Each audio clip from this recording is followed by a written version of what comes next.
Dude, you're live. Get started. Hello, everyone. Welcome to the Digital Nomad Mastery Podcast, where we teach people how to make money while traveling the world. And on these episodes, we'll be interviewing guests from around the world. So in this first episode, we got Dai the Moose Manuel. And just a quick story here. Me, Dai, and Scott, we actually all from Vancouver, BC, Canada, but now we're in 3 different continents, in 3 different countries, in 3 different cities. So I'm here in the Amazon in northern Brazil, in South America. Scott, my co-host, he's actually in Poland, in Europe, and Dai, who our guest is, he's actually in Bali, in Southeast Asia. So we're actually in 3 continents, which is amazing. And that's the beauty of being a digital nomad, that you can work from anywhere in the world, but still be connected through the beauty of technology and Google Hangouts and Skype and podcasting.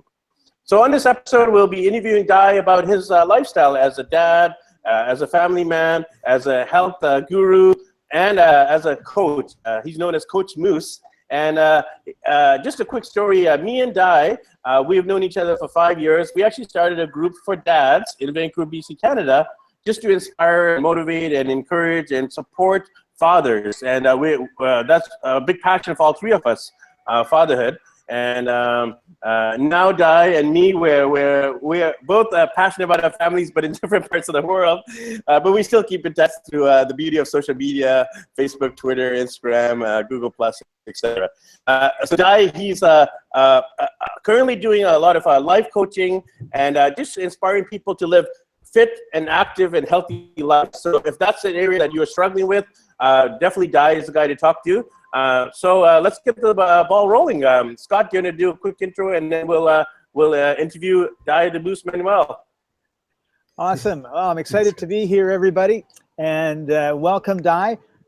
I'm in Poland, and in the background, I'm just 1 block off the square, and this is the time on Saturday afternoon when evidently all the musicians run wild, because I've had an opera singer in the background, and now I have a fiddler in the background. So if you hear music, that's what's going on. I'm going to be muting myself throughout this so that I don't get too much of the entertainment. I don't want everyone dancing too much when we've got all this great information. You can dance afterwards. So, Dai, I'm curious to know how you came to be in Bali. The last time I saw you, we were all in Vancouver up on stage. It was pretty cool. And now we're all over the place, which I just think is absolutely amazing. And we're all pretty close to the southern hemisphere, if not right on the equator. So that's really unusual, considering Vancouver is a lot closer to the Arctic Circle. So how did you get to Bali? Well, by plane. No, it was it's been a bit of a process. My family and I, we've been traveling for about 20 months. And when I last saw you guys, that was on the stage at Ricky's large event that he put on. And I had just come back from 6 months traveling in the US with my family as part of my book tour. And as well as just connecting with our online community, but offline, in real life. But we've had aspirations to go overseas to really take our Whole Life Fitness Manifesto and just start spreading in other parts of the world, because that's the beautiful thing about what we do, right, guys? We can connect with communities, and we're not bound by geography any longer. It's the beautiful thing of the internet. And but we still love to use the internet as a tool to really meet more people in real life. And based on that, we set our eyes on Bali, and we got here a couple weeks ago, and we're here for 3 months, and really just trying to immerse ourselves in the culture here and connecting with a lot of other digital nomads. And it's been a lot of fun. It's a different culture altogether, and learning to drive a / bike on the roads here is very different from the North American driving I'm accustomed to. So that's been sort of the biggest culture shock, at least that I've been diving into first head on. But it's great to connect with you guys, and I'm really appreciative for the opportunity. Yeah, we're looking forward to hearing all your insights. We'd love to hear a little bit of your backstory. I know your backstory because we're good buddies, but a lot of our listeners don't know it yet. So if you want to share a little bit about your why, your reason d'etre, the why you're on the road in Bali, of all places, with your wife and 2 kids. Well, Ricky, like yourself, you know, it's I saw the opportunity, right, with just building a brand online. You know, I come from a traditional business background in both sales and operation management. You know, I was a co-founder of a company based out of Vancouver, and we had a number of retail stores, but I've been in the fitness industry for over 20 years. And I don't come from sport. I don't come from fitness naturally. It wasn't something that I was born into, like some amazing athletes out there. I was morbidly obese as a teenager, and, you know, I spent 5 years really struggling with my health. And then I made some changes, you know, and those lifestyle changes have stuck since I was 16. But going through that process of transformation and learning how to really lead a healthy, active lifestyle, I had a lot of people drawn to my story and drawn to what changes I'd made. And I realized I really had a passion for coaching and mentoring people going through similar transformations. And, you know, take that, you know, 20 plus years of doing that along with traditional business. And then I started blogging 10 years ago. I can't believe it's 10 years now. And I just started to really dive into the whole online aspect. And a couple of years ago, my wife and I looked at each other, and she's got a huge passion for travel. She's done a lot of travel. And she said, you know, wouldn't it be great to travel with our kids, to really have that opportunity to immerse them in other cultures, you know, rather than reading about it in the books or online. What if we could actually get around and live for certain periods of time in these different types of cultures to really expose our kids to those opportunities? And I was like, okay, well, let's do this. And fortunately, with what I was building online, it allowed us that opportunity to do that. How old are your children, and how many do you have? Well, I have two girls, and they are now 12 and 14. Wow. And yeah, so it's they're the perfect age for travel, and they're really coming into their own. And so, you know, we started traveling when they were 10 and 12, and so they've, you know, they're really starting to warm up to this whole lifestyle, if you will. And my eldest, we've had some stations that there's been a bit more well, heated at times. You know, she's 14, she's coming into her own. And obviously the social element of high school and just about to go into grade 9, she feels like she's missing out a little bit. So that's created a little bit of conflict, if you will, or stress, but it's minor, you know, in the whole scope of things. It's been a very small piece of what we've had to deal with, but it's a very real piece. And I always like to acknowledge that. That's really interesting, because Ricky and I have had conversations about traveling, and of course his children are all under 5, and my children are all over 25, and they're still in Canada. I don't have to worry about them. So I'm kind of the solo digital nomad of the group, and you're the 2 dads of the group, and it's really interesting. Wow. And I think it's really important to say that, you know, you're both examples and inspirations of how any time of your life is appropriate if that's what you want to do. Like, it's definitely a decision that you have to think about, and you have to decide what sort of lifestyle you want. Here is one that's a lot different than the 40-year plan, commuting 2 hours to and from work every day, 5 days a week, and then being exhausted on the weekends. But I think it's just fascinating that, you know, Ricky's got little babies and you've got teenagers, and every age is it's amazing. Like, as my kids were growing up, I used to say every age they were was so much fun and so much. Yes. I would never have traded any of it for, you know, it's obviously they all have their challenges as well, but they were really fun. And to travel around with, I have 2 boys, to travel around with 2 girls heading into their teenage years is, you're braver than me. But you see, that's, you know, my mom said something once that really stuck with me, right? Because I mean, I think of teenage girls. I've dated women with young girls, you know, 6, 7, 10, 14, 17 years old. You know, I've seen the whole range. And my mom once said to me, you know, Scott, when you were 6, I would look at the 7 and 8-year-old boys and how they were, and I'd go, oh, if he's like them, I don't know what I'm going to do. And then when you were 8, I'd look at the 10-year-old boys and I go, oh, if he's like that, I don't know how I'm going to do it and how I'm going to handle it. And then when you were 14, I look at this 18-year-old boys and say the same thing. And she says, what I realized is that I grew with you. So, so you see kids at a certain age and you know how to deal with them. We don't really, as parents, know how to deal with somebody that's 5 years older than our children, as our child, because we haven't yet to grow into it. And I think that's one of the things that a lot of people, when they talk about digital, almost said digital marketing, digital nomads, is they don't realize that you grow into it. Like I think there's very few people in the world who, parents were digital nomads and they continued being digital nomads for the rest, from when they were born to when they were 110 and died. I think what happens is that you grow into it. And I know in my story, in 2014 and 15 and 16, I made 6 to 8 week trips from Vancouver down to Central America, down to South America, to see what it was like, because it was kind of like, do I really want to do this? I don't know. So rather than, throwing everything away and just taking off, I sort of dipped my toe in, and then I planned, and I dipped my toe in some more. I liked it. And now I'm on this odyssey that has taken me through Morocco and Sicily and Rome and Greece and Turkey and Bulgaria and Macedonia and Poland. And it's just, all these little dots that I save on the Google map showing me where I've been. Are really exciting. I love it, Scott. That's amazing. It really is. Yeah. So that's actually a perfect segue, because I was going to ask you, how did you prepare to leave? I mean, Scott prepared to leave on his big European adventure here, European Northern African adventure, by doing some tests. He went to Central America, South America. So Dai, you've been a digital nomad for about 20 months, as you said.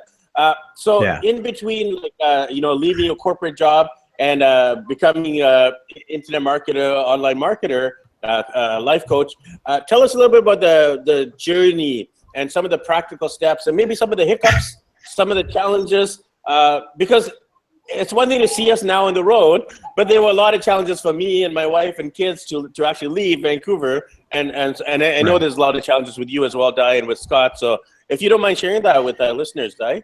Sure. And I mean, I was only laughing while you were saying that because we are very brash people, my wife and I. Okay. So we tend to rush in. We rip the Band-Aids off whenever we can, and we just do it. And we have a slogan. We just did it. We encourage people within our tribe and within our community. It's one thing to always be someone that says, I shoulda, woulda, coulda. What if you can be the person that says, I already did it? It's so much more empowering, right? And so what happened was I quit my job at 17 years. Wow. My wife, a month after that, quit her job. We were both in corporate type positions, lots of responsibility, but I provided plenty of notice with where I was working at the time, and almost half a year notice that I would be leaving the company. And my wife gave plenty of notice and trained someone up. So we left on great terms. And I had a book that I had written, and it was in preparation to be launched. So this is, come August 1, I left my position. I knew January 1, my book was being released. My wife left her job September 1. We pulled the kids out of school a couple months later, mid-fall, sort of between October and November. Both kids were pulled out of school because we were going to homeschool them, or road school, I guess, life school, however you want to put that into whatever kind of framework you want. And we knew that come January 1st, we were traveling. Basically from August 1 to January 1 to get rid of all our stuff. We didn't put it into storage, we got rid of it all. And what we couldn't part with were more like the baby mementos, some photos, certain things that had emotional value. And based on that, we've got a small little storage unit. We threw all that stuff in there. We packed our SUV and our suitcases, and that was it. Everything that we own literally fits in our suitcases and our SUV. And we took off. We started heading down the coast, and we didn't do a lot of prep. I got to be honest. My wife did plenty of prep. She'd been listening to all the podcasts, connecting with people online, various Facebook communities. There's a lot of digital nomads out there, and it's a growing community. It is. It's constantly growing. And you think about it, to your words earlier, Scott, it's a very young right? Like if you think about the amount of new jobs there are in the world today, just because of the internet and how accessible and high speed is now globally, we see a lot of people with virtual offices, and they can run their businesses very successfully off of a cell phone. And you just got to think, well, if you got a global connectivity through the internet, well, you could basically be anywhere and run your job, and run your business. So, things have changed so quickly, especially in the last 3 years. I just look at the last 3 years and the development in the tech world. It's like, oh my gosh, so we're very fortunate. We are, in a way, pioneers, right? We're still the early pioneers off trailblazing and setting a new path. And so here we are. Christy and I just said, okay, enough's enough. Let's go do this. And we've been figuring it out as we go. So as much to what you were saying, Ricky, have we made some mistakes? Well, I don't look at them as mistakes. I look at them as learning opportunities. And we've had plenty, for sure. But coming overseas, both of you guys are already very fluent in this aspect because, there's shots, there's insurance. My daughter and I each have autoimmune diseases, so we're on specific medications for that. So we had to do some research into the medical coverage. What could we take with us? Because we're on biologics, which need to be refrigerated. So you can imagine it was 40 hours of travel for us to go from Toronto to Bali.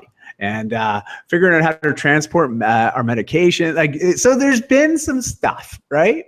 But we figured it out. We got here. I'm sitting beside my fridge in our kitchen here, and it's got our meds in it. So we're all good. But yeah, everybody on every journey's got different ups and downs and side bends and overs and unders, and we just sort of take them as they come. And I think that's a real important point, being flexible and being persistent. So I have to ask you, this is May, this past January, you left Toronto. It was January 2016 that we left Vancouver. Okay.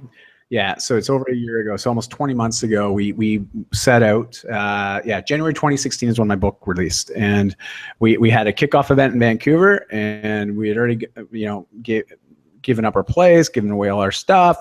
We packed our SUV after the book launch. We took off, and we spent the better part of that year, for that 6 months, traveling around the United States. And then we came back to Vancouver, and that's when we saw you guys at the event. And yes. And then on Canada Day, we were like, okay, we're out again. And we then traveled across Canada for a number of months. And then we just recently, my father became quite ill with pancreatic cancer. So we actually planted a flag, so to speak, for an extended period of time in Ontario, using that as a home base. And we did a lot of traveling around Eastern US as well as Eastern Canada from that spot, so we could spend time with family. And again, that's another advantage of being a digital nomad. You have family problems, or you have health issues in your family. Well, you can pick up your business and literally transplant yourself to be there with those people during those times, and I feel very, very fortunate that we had that opportunity to spend that time with my dad as he was going through pancreatic cancer. And then when he passed, that was when we said, okay, well, now we can go overseas, and that's when we left for Bali, about a month after my dad had passed. Wow. Yeah. You remind me of, the first time I was a digital nomad was in 1978, and I left home. No way. Wow. That's awesome. Was the internet there back then in 1978? Yeah, it was actually, they called it analog nomads, because there was no such thing as digital. We had Polaroids and postcards and landlines. So, and there was no credit card, there was no bank card, there was no cell phone, there was no email, there was no Facebook, there was nothing. Wow. And I would send my dad an email from the Malaysian Thai border, and he would get it 2 weeks later, and he'd get my postcard, he would read it, he'd sit down, he'd open up the paper, he'd start reading the paper. And in the paper at the bottom, they have this little teeny weeny article from somewhere in the world. Well, invariably it was bus stopped by gang of bandits on the Thai-Malaysian border. And the reason it made the news was because after that it had been robbed, a half a mile further on, a second band of bandits stopped it and were very upset because all the money had already been stolen. So he gets his postcard, and then he gets this email, this newspaper clipping, and it just freaked him right out because he had no idea where I was. Right? He would get 2 weeks Right, later. right. You know, now I'm somewhere else, and my mom had no idea. So, you know, being a That's it was- incredible. yeah, Incredible. a lot Well, of things fun. have Just going.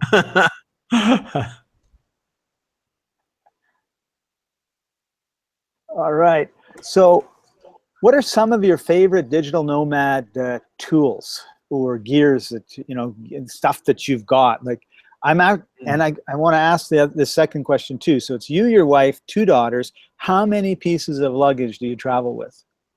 You know, well, like I said, before we were traveling around North America, so it was whatever could fit in our SUV and our Thule on top. That was it. That was what we were limited to. But going overseas, we decided, okay, we're going to invest in some good luggage. And so it's our first time buying, as I like to say, big people luggage. You know, like it's not just mixed matches of all this different stuff. We decided to invest in some Herschel bags, and so we got some really quality, and we got a full suite of them. So we got 2 bags each and a couple carry-on like laptop bags and that kind of stuff. So we've got a variety of options to choose from.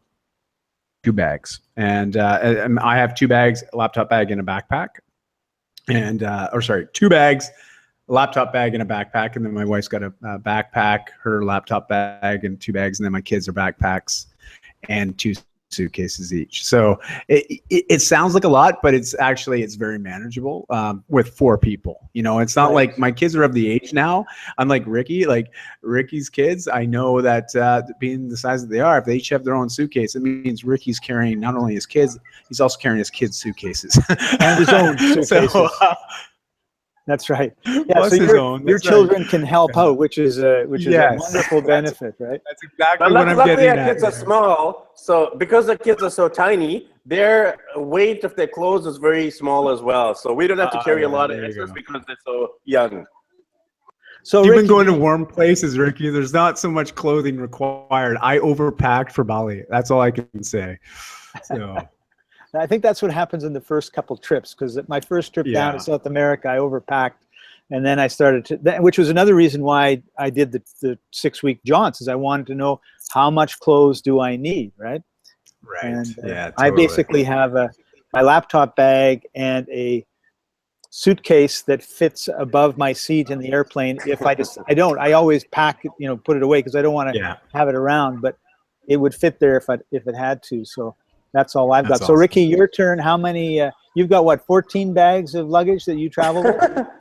You know what? I did a lot of backpacking in my 20s, so I learned the number one rule of travel is this: travel light. And you know, there's also saying that you put everything that you want to do, go on the trip, like all of your clothes, all of your the gear, the gadgets, etc. And then what you do is you pack half the clothes and you bring twice the money, because you're definitely going to need more money than you think you will, and you're definitely going to need less clothes than you're thinking you're bringing. So we only have 2 suitcases and 1 backpack, and that's enough for me and my wife and 3 kids. And the backpack has like a laptop, toiletries, like the passports, and kind of like the more practical stuff. And then the 2 suitcases have our clothes and like swimming wear and all. But even that is actually too much. Now that we've been traveling for 5 months, and I didn't really share a little bit about where we've been, but we went to the Philippines first, then Hong Kong, then Dubai, then South Africa, Brazil, Paraguay, Argentina, and tomorrow we're actually heading up to French Guiana, Suriname, and then English Guiana, where finally I'll be able to speak English again. After months of Portuguese and Spanish, it's going to be a relief to actually be around English-speaking people in English Guiana, which is the former British colony. Nice. So what we really realized is we actually didn't need 2 bags. We could have probably done it in 1 big suitcase. And in terms of the suitcase, I would advise something like a hard shelled one, because the cloth ones, they can easily rip in airplanes or in terminals, or when you're on the go, when you're going up and down stairs, etc. So a hard shelled backpack with 4 wheels, and they should be rotating wheels. Some people travel with the 2 wheels, but they're a lot harder to maneuver So 4 wheels on the bottom is a good thing. And with a backpack, if you can actually get a backpack with wheels, we actually just ended up getting one here in Brazil because we had a traditional backpack. But sometimes you don't want to actually carry something on your back; you just want to roll it along. So if you can get like a kind of like a hybrid between like a traditional backpack and a suitcase, which is kind of like a rolling backpack. So that's been really useful for us. And since we're talking about packing, I don't know if you guys use packing cubes, but if you can have color-coded packing cubes for each member of the family, especially if you have multiple family members. So you can use the traditional colors like blue for the boys, and pink for the girls. Color cube for me, and then another one for me, and then another one for me, and then a fourth one for me. But your color cubes will be actually different stuff. It'll be your underwear in one, and your shorts in another, and your t-shirts in another, and then your electronics in another. And the biggest one will be all of your podcast gear, right, Scott? That's right. That's right. I'll have one for Monday, Tuesday, Wednesday, so I don't have to worry about what I'm going to wear. I just pull that one out and put it on. Yeah, exactly. There you go. Seven different color cubes, packing cubes. So that's been invaluable. That's a good idea. I really like that. That's a great idea. I'm totally with you on the 4 wheels, and I actually broke my suitcase. The handle that comes up, the top broke off. So I got, being Scottish, I got crazy glue, and I crazy glued it back on, and then I got tape, and I taped it back on, and it lasted one van trip from where I was staying outside of Poznan to the bus depot, and then I started walking down the road, and the handle came right off. So I just walked down the street. And what my tip is, get a bag that is not black, because you sit there and they're all black, and if you're not careful, chances are you'll pick the right one. But what if somebody else thinks yours is theirs? Because you always have about 8 that are exactly, not exactly, but very close to mine. And so I got a ugly kind of aqua bluish, not really green colored one. So I will know mine from now on. It'll stand out like neon lights. Yeah, I totally agree on that. We have a blue hardshell backpack, and we have a purple, and right away we can tell, okay, that's ours, and it stands out.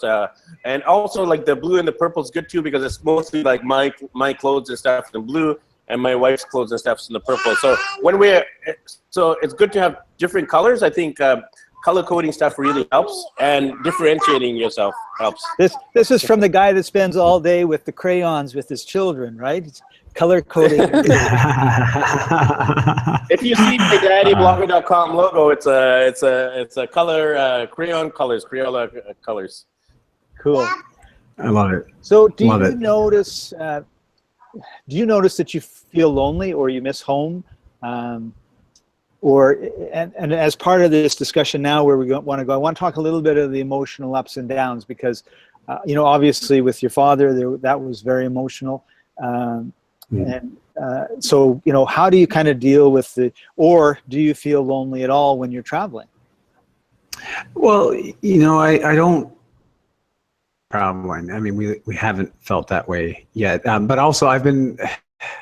I mean, to be fair too, I've had a lot of small trips back to Vancouver. I do quite a bit of media, so I've had some media tours across Canada. I've had some speaking opportunities across Canada, as well as in the U.S. So I was doing a lot of small travel jaunts, and I would end up meeting with certain people, but it was also very social, So there was lots of opportunities to plug back in, even though it was only a few days. But it's amazing, a few days of just is plenty, right? It's enough to just like, oh yeah, I remember this.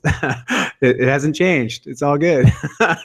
And but traveling with my family, they're the most important people to me, and so by having them with me, I don't feel lonely, no. But also we're very tight with our online community, and we're also very quick to make friends wherever we travel, or people that we're already connected with, and then we get to meet them in real life at different places that we travel to. So I guess based on that, I haven't really had to deal with any loneliness. but I could imagine that would be a very real thing that you would have to deal with, especially if you're a solo. And as Ricky just mentioned, you know, he's just about to venture back into a English speaking territory where he's been, you know, and if you're not fluent in the native tongue and you're traveling on your own, I can imagine if you're not meeting other backpackers, other travelers, other digital nomads, that would be very lonely based on that lack of communication opportunities, right? And so I definitely can see how it could be that way. I've just been fortunate. We're still young in our journey, so I'm sure if you ask me that question again a year from now, I'll have a different answer. And you know what I find is the hardest thing about the loneliness factor, even as a traveling family, is for our kids. Because for me, I'm very adaptable. I can make friends easily for like a week or 5 days or 3 days, and then jump friends again. And obviously, our online friends. But for kids, and I don't know what your kids are. Chardonnay, wine and cheese. Oh, sorry, I broke up there. I missed the last bit that you were saying there, Ricky. Oh, I was saying the kids are named after wine and cheese. Oh, Chardonnay. yeah, Chardonnay and Brie. I know, yes. They're a couple socialites in the making. So they are very quick. Literally, we got here to Bali. I'm unpacking. You know, the guy that picked us up drove us from to our villa. And next door, there's some expats here. And literally some Australians. And they have 2 kids. And they are 11 and 15. So you can imagine, it's like instantly they were friends. They were playing in the pool that same afternoon together. So they're very, when you travel with kids, especially kids that are very open, very sociable, it's amazing how quickly you make friends with other parents. And also on that note, as I've been traveling around North America, now even overseas, I've always made a point of going to the local CrossFit gyms. And for those that know me, I've been in the CrossFit community for almost as long as I've been blogging, about 10 years. And so as I travel, I always visit those CrossFit boxes, and they're a very welcoming community of people. So I go in, I have a workout, I get to meet the local people that train there, some of the coaches, the owners of these clubs, and inevitably they'll always point me in the right direction of other cool stuff to do in the area. Like, so as soon as literally 3 days of arriving in Bali, I went and got a membership at CrossFit Wanderlust here in Canggu. And so I've been going there 3 or 4 times a week while I've been here, and meeting lots of cool people through that community. So I mean, if you're, whatever you're into, if you have a hobby, find out where the local clubs are that you're traveling to, and make a point of connection with those people, because you've already got something that's a very common passion. And we all know when you find that passion that you share an interest with somebody else with, it goes beyond language. You know, it really does. It doesn't matter if you're speaking a different language, you have a similar passion, you're going to figure out a way to communicate, because there's that commonality there that's going to outweigh everything else. Yeah, and as I'm glad only one you brought that's that up, alone, I'll say that first of all, a lot of the communication I did at home was online with people that weren't in my city, so that hasn't changed. And I have a number of interests that include salsa dancing and yoga. So I always look for the local salsa club or classes, and then I also look for the local yoga place to go do yoga. And the other thing with the way I'm traveling is there's a site called Workaway, and you can volunteer. So for 2 or 3 weeks of the year, I actually go and volunteer, and they put me up and everything else. So I actually live with people in the community, which means all of a sudden I'm part of a family, because I'm a friendly guy and they're all welcoming, or they wouldn't be part of this community of people that are inviting people into their homes. And the result is that I get to meet them, I get to meet their friends in the community, and I've never felt lonely at all, actually. That's super cool. Wow. Yeah. That's and really I'm neat. glad you guys are know bringing up that. these community. I'm really glad you're bringing up these community things, because back in Vancouver, that was my biggest passion, and it's still my biggest passion, is community building. And you can actually find communities based on your passion, like these guys were saying. So like Dai, he's really passionate about health, so he finds CrossFit. Scott, he's passionate about yoga and salsa dancing, so he can find communities. For me, like I like public speaking, and I know Dai does as well. So there's actually Toastmasters clubs around the world. And if you like speaking, and all of a sudden when you're traveling, you miss out on public speaking and inspiring people through that modality. You can actually speak at other Toastmasters. And like, for example, I was in Cape Town, South Africa, and they were holding a contest for like their area, and they needed a guest speaker. So they were like, hey, this guy is here from Vancouver, Canada. Let's bring him in as a guest speaker. And I got to share, and people really loved it because they used to just getting the South African speakers or Cape Town speakers. Yeah. So I was the special overseas international speaker. They didn't have to pay me a dime. So it was good for them, good for me. I love I had the opportunity to speak, and they had the opportunity to get an international speaker. So Toastmasters has been good. Couch surfing, yeah. So even though we are family travelers, there's actually couch surfing communities where you can meet other travelers, both locals and overseas people. There's a really good group as well. It's called Internations, and feel free to Scott to put this in the show notes. It's called internations.org, and it's basically communities of expats around the world. So again, in Cape Town, there's a Internations community, and it'll basically be expats from Europe and North America, South America, other parts of Africa who've come to Cape Town, and all these expats meet together. There's actually an Internations community in Vancouver, which I didn't even know about when I was living in Vancouver, but basically it's people who have made Vancouver their home base. And Internations is a global community that I just discovered about a couple of months ago, and it's really good to connect with other expats who are not just traveling and leaving, but they've actually formally relocated to a new country. There's also co-working spaces. So, in the hotels or the hostels or the guest houses, sometimes it's hard to work, especially if you have kids around or if you don't have good internet. So if you go to a co-working space, you can either meet with other digital nomads and build a community. Yeah, Ricky, I want to jump in yeah. right there because that's what Go I ahead. did when I went to Macedonia, because I had been in Greece and I had been in Turkey, both of whom have really bad internet. So all of a sudden, the number one priority for Scott was to go someplace that had good internet. And one of the digital nomads co-working sites had a list of co-working spaces in every country around the world, or every country that they knew of, and they had one in Macedonia. So I emailed them and I said, how fast is your internet? It was 100 megs down and 100 megs up. And I said, great, I'm coming.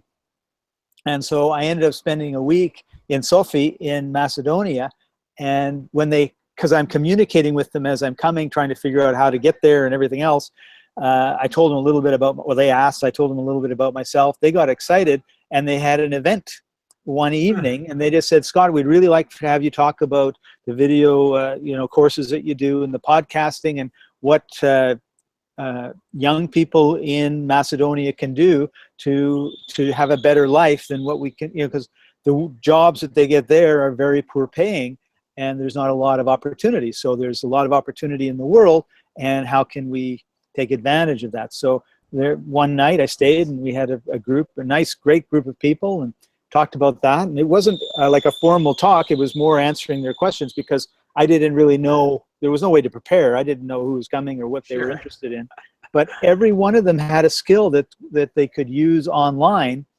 And I basically said to them, most of the people who earn income in the city that they live in are poor. Not everybody, but the majority are. And I said, when you make income from outside your city, you're usually far better off. And that came from my experience in Medellin, Colombia, because I was staying in a penthouse, had 8 bedrooms, and there was a guy from Edmonton and a guy from Vancouver. That was me.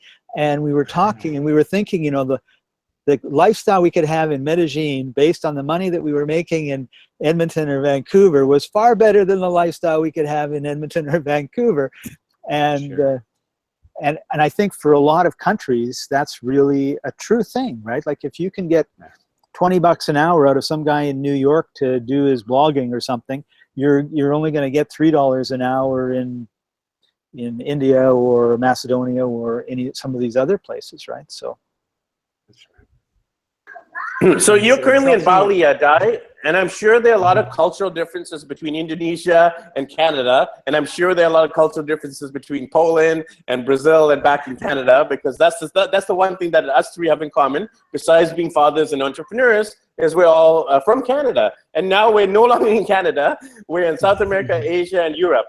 So let's move the conversation into that area and tell us, Dai, what have you found? Because you were traveling a lot in Canada U.S. You mentioned the West Coast, East Coast, which is not much difference.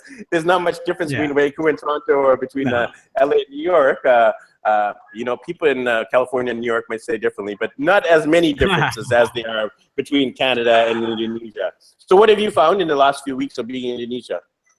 Well, and to be fair, we've only been here a couple weeks, and this is our first foray as a family into, I even struggle saying third world country, right? Because honestly, we're in Canggu and Seminyak, and the area that we're staying, there's a lot of tourism here. I mean, it's clearly a driver of the economy, and based on that, the businesses that we're dealing with, and even some of the infrastructure here is propped up, right, compared to some other areas of Indonesia. So we are in a bit of a bubble that way, but there still are a lot of cultural differences, and we're learning that sort of as we go, and just even understanding how to drive. Like the driving just blows my mind here, right? Like it's crazy. It is organized chaos. I equate it to, it's like being back in Vancouver and watching the salmon swim upstream. They're all going the same direction, but they're over and they're under, they're left, they're right, they're jumping, they're diving down. And it's like that watching the traffic here, because there's no real control, right? There's no lights per se, or if there are lights, no one obeys them. It's just, they go, they stop, and it's just been a learning experience driving in this. And so that's just one way. And then also it's just some of the smaller things, like even when it comes to tipping here, you don't realize, they don't expect it, but when you do give it, it's a really big thanks. But to us, it's like nothing. Like here we get delivery, if you come to Bali, there's an app you got to download called Gojek. Literally everything can be delivered to you directly, like at any time of day. We get meals delivered right to our villa, and it costs about 50 cents to get these meals delivered. Like they'll buy it from the restaurant that you want, and then they'll deliver it to you. And we're like, man, that's a lot of work. You saved us a lot of hassle. So we'll always usually double or triple up on what their fee would normally be to deliver this. That's like $1.50 for us. But I'll tell you, to them, it is huge, and you've just paid them a great compliment of saying thank you. And so just these small little things, right? And even the bartering, like, or not even so much bartering, but negotiating. Like we are tourists right now, and we recognize to save 50 cents or $1 on a purchase, to us, we're not in that position, right? Like we realize that these people are working for their money and they're working hard for it. And so we haven't even gone into that, but I know, reading a lot of the blogs and being part of the communities, they're always like negotiate. We haven't done that yet. But I do want to go to the local markets here, and especially they have some evening markets in town, and to at least play that sport, so to speak. I think it would be a lot of fun for my kids to do that. But right now, we haven't.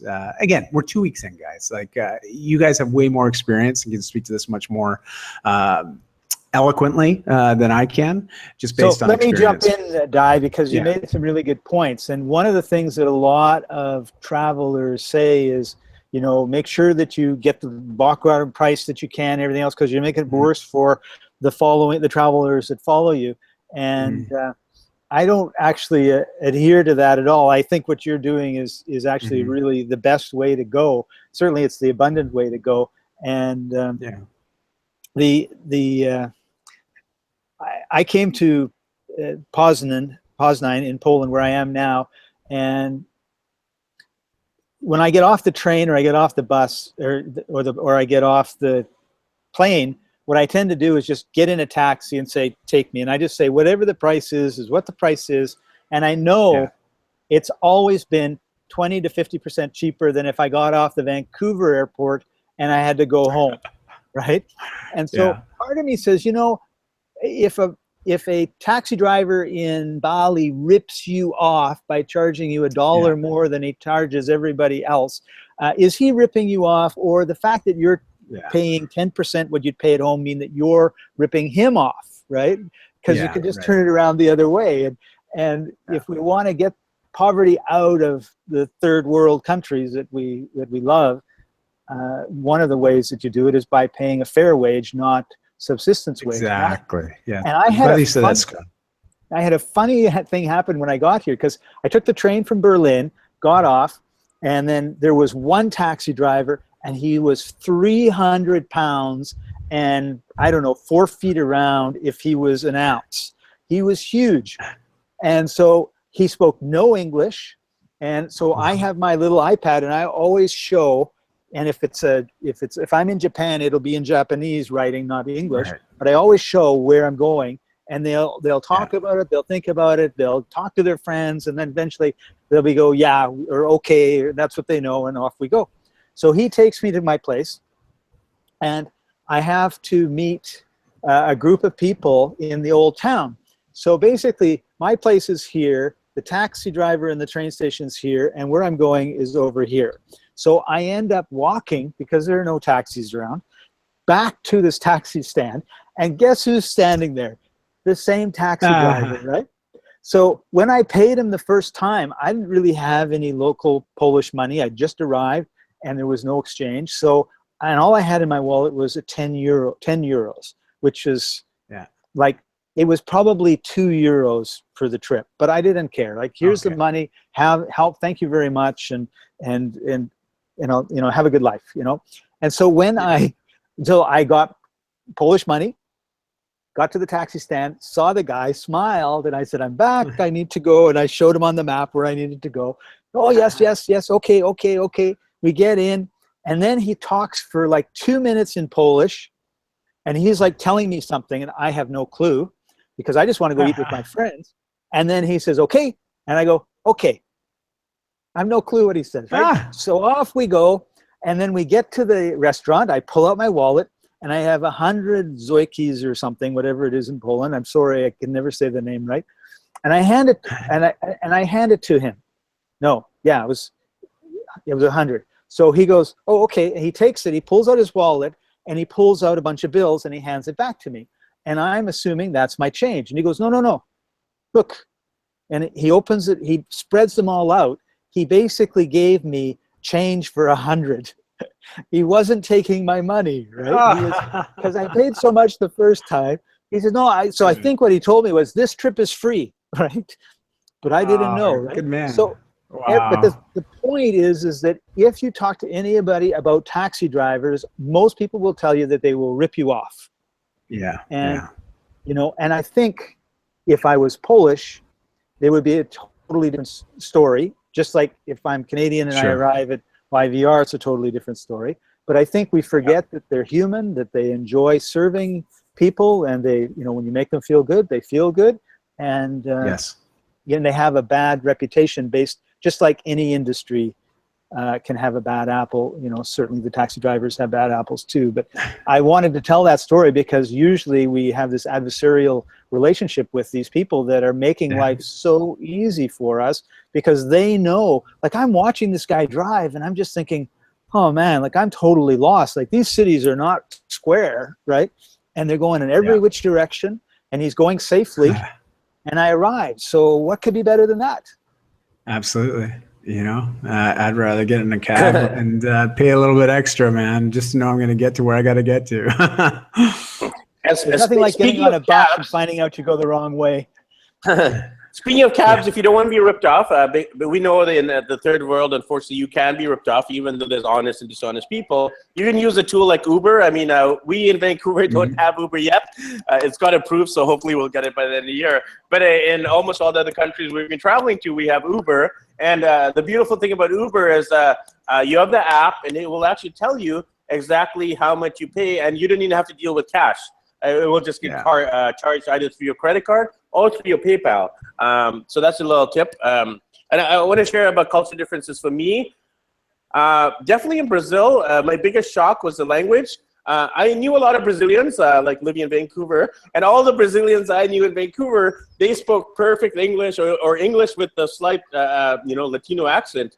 But coming here was a huge culture shock because we got into Sao Paulo, which is the biggest city in the Southern Hemisphere. And we got in there, we checked into a hotel. Even the hotel itself at the reception, they knew no English. So we asked them questions about a room, about,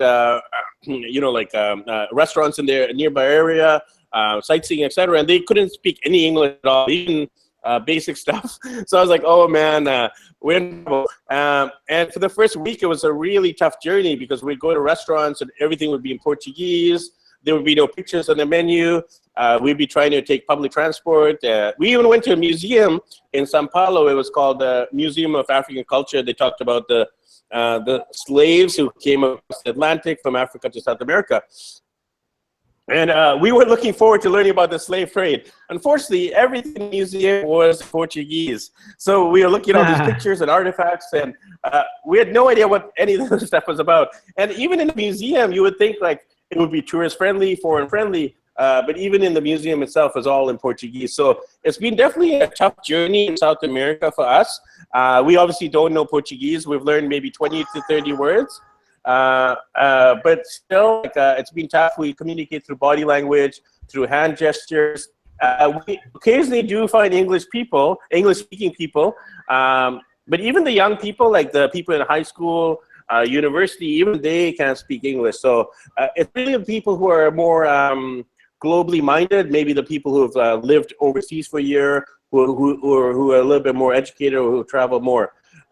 So that's definitely been the biggest challenge so far. But body language, hand gestures, Google Translate can definitely become your best friend if you're dealing with that. The other big difference was boundaries. Like, for example, with our kids, in Canada, no one ever touches your kid. It's kind of like there's boundaries. You don't touch other people's kids, or you don't touch other people. Here, like they'll touch our kid on the head. They'll just start talking to them, or just cuddle them, or grab them, which we have no problem with. Maybe some other people who are a little bit more reserved will have a problem with other strangers touching your kids. But we really like that. And that was something unique and different that we never experienced because we never really traveled around Latin America. This was our first forte into, this was our first ever visit to South America. So we like that part of the culture, that it's very family friendly, very kid friendly. But yeah, say goodbye to boundaries. So if you like your personal space, if you're traveling through Asia, Africa, South America, you're gonna definitely have some challenges if you like your personal space. That's really true. And that's one of the beauties of the traveling for me, is the fact that I get to experience a different way that people interact, and they're together. And a lot of times I really appreciate it. Like, I really think, wow, like this is like one of the things that's happened with my travels is I realize what a poor host I've been in Canada, right? Because like these people just go so far above and beyond what I would expect, and certainly what I would have done when I was home, and that's part of the growth, right? We're getting towards the end of our time here, and Dave, I just wanted to ask you if you could tell us all a little bit more about some of the stuff that you do, like when you're a wellness coach and a mentor, how that kind of what you sort of do there, and then also let everybody know how they can get a hold of you and find out more of what it is that you can do for them. Yeah, well, thanks, Scott. And I do a number of different things online, and that's the beauty of working online. You can figure out what is your niche, what's your specialization, what's your expertise, and is there opportunities to digitize not only your knowledge but your services. And for the most part, I think for pretty much anybody out there, there's an opportunity.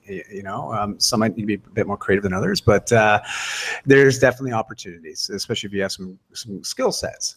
And for myself, I started blogging 10 years ago, so I have a very well-read blog. It's diamondwell.com. So basically everything's by my name, but I do a lot of writing and contracted writing, as well as I just create a lot of content. And an offshoot of my book is the Whole Life Fitness Manifesto. It's absolutely free for people to join. Runs in 28-day phases, but I provide people with daily workouts, mindfulness prompts, as well as personal development. Teach you how to leverage 2% of every day, which is 30 minutes every day that you invest in the number one asset you got, which is your body, mind, and spirit. So I provide a free program that people can participate in. Now, as an offshoot of that, I do have people that want a bit more. They want more out of life. They're looking to either make some significant changes as it relates to career or to life. And I have a full Life by Design program, which dives deep. It's part of my life coaching as well as my executive business coaching. With that background and my experience, 17 years of building a multi retail chain to also building a global brand online over the last 10 years, I bring a couple different skill sets, which is unique. And I'm able to really dive in deep with people that are looking to make some significant changes. And we do that through a one-on-one coaching program that I offer. So the easiest way for people to get a hold of me, Daimanuel, on any social platform. That's Daimanuel. It's the advantage. Before Google came around, I used to think that I had the most strange and oddest name. Like, why would my parents give me that name? Dai is a Welsh name for David. Manuel is a Portuguese last name, which you've probably met some Manuels, Ricky, on your travels as of late. And so I'm a bit of a mutt, right? And I got this name, and when Google came out, it's Google fodder because I am the only one with that name. So you type my name into Google, you will find me. And I am an army of one. So you shoot a message to me. It is me that replies. Give me a bit of grace. If I don't get back to you within 24 to 48 hours, tweak me again. But I'm the one that always replies. So, and I'm happy to connect with anybody. Awesome. Thank you very much for joining us. We really appreciate having you on. And we'll have to get together again in a few months and see where you're at and where Ricky's at and where I'm at. Be fantastic. I'd love that. And I love what you guys are doing, because I think more people need to know about just the opportunity to live life a little bit differently. It really is. And I know it's not the norm yet, but I definitely see the trend, and I see a lot more people adopting this way of living because it is very much minimalist, right? We don't need a lot of stuff. Yes. When you really figure out what's important to you in life, it's easy to create a design for yourself to actually live that life. And I think digital nomads are definitely in tune with that idea, that philosophy. So congratulations to you guys for really putting that out there. And thank you for the opportunity to talk to you and your audience. Oh, you're welcome, Dai, and we're really grateful that you're one of our first guests on this podcast. Our friendship will continue, whether it's in Vancouver, whether it's around the road, whether it's just on social media, and hopefully the three of us can meet somewhere else around the world. Because you mentioned the word digitize, and that's one of the things I'm doing right now. I used to run events back in Vancouver, and I'm digitizing them, so they're going to be more online courses, online workshops, online conferences. So who knows? I can invite. I'd love to have you as a speaker in our conference, wherever it is. Scott and me, we're talking about a Tahiti conference, right? That's right. Sounds great. So, I'm in. There you go. We got our first few speakers.